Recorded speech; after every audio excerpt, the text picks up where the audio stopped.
Good afternoon, music world. John here from What's Spinning, here tonight to chat about and give my quick thoughts on this latest album from Deradoorian. It's called Ready for Heaven. Now, for those of you who don't know, she is a LA-based singer-songwriter. You may know her from her time in Dirty Projectors. She was with them, honestly, for some of their best records like Beat Orca.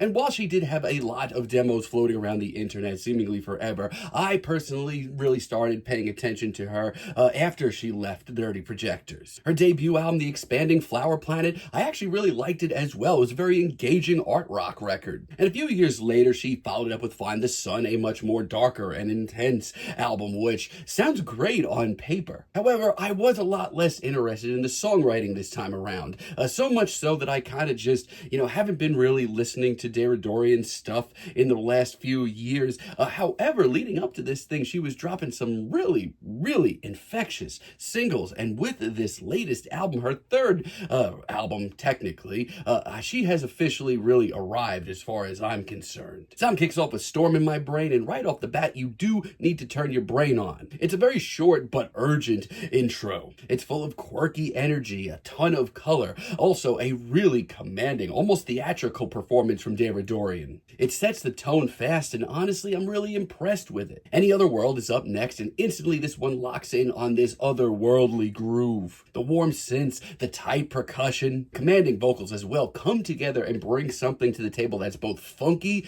quirky, and really meditative as well. Not only that, but the repeated burn it down lyric just really makes this track have this hushed intensity to it that I really love. No, No, Yes, Yes keeps this album's momentum going with another funky off-kilter tune. It'll definitely make you think, but it'll definitely make you dance as well. There's a bluesy swagger to Deradoorian's performance of this track as well. As a matter of fact, her performances throughout this entire album are very commanding. No, throughout this album, Deradoorian sounds like she's conducting her own little chamber funk orchestra, and I'm kind of obsessed with it. The solo here is also really, really groovy. Also, Digital Gravestone, which was dropped as a single in December, I've been addicted to it ever since. It's one of the main reasons I decided to even review this album. It's one of the more psychedelic and manic tracks here. Got a killer bass groove too. The Krautrock influence on this track as well is real. Also, we get a saxophone solo on this cut. I don't know who ordered it, but I'm so glad that it's here. It's chaotic in all the right ways. Also, Set Me Free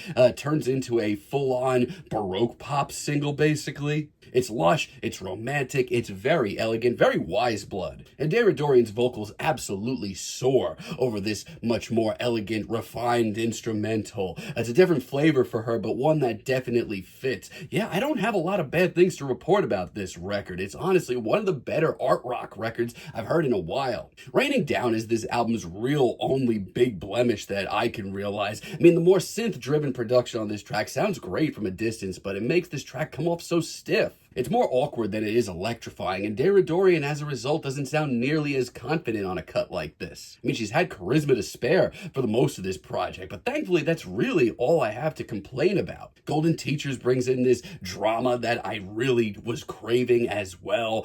Real classy pianos on this cut, too. There's a bubbling momentum about this track that I'm kind of obsessed with as well. I mean, from the get-go, it sounds pretty straightforward, but it just keeps evolving. And Purgatory of Consciousness, I mean, what a fitting title. This is a hard left turn for the record. It is much more dark, twisted, and full of atmosphere. It dives into the much more strange and experimental sounds of her early days, but honestly, I think she's doing it a lot better now. The result is mesmerizing, but also disorienting in an exciting way. I mean, if she fully committed to this sound, I would be absolutely open to hearing an album in this vein. And Hell Island ends this album off in a very chilling way. It's slower and more plodding, but every little detail, from the twisted horns to the very patient drumming, is very intense. There's another sort of David Lynchian flair to this track. It's honestly one of those endings that I just kind of sit here for a few minutes and feel like, what the hell did I just listen to? Hell yes, this is a great record from Deradoorian, and while I've enjoyed her solo stuff in the past,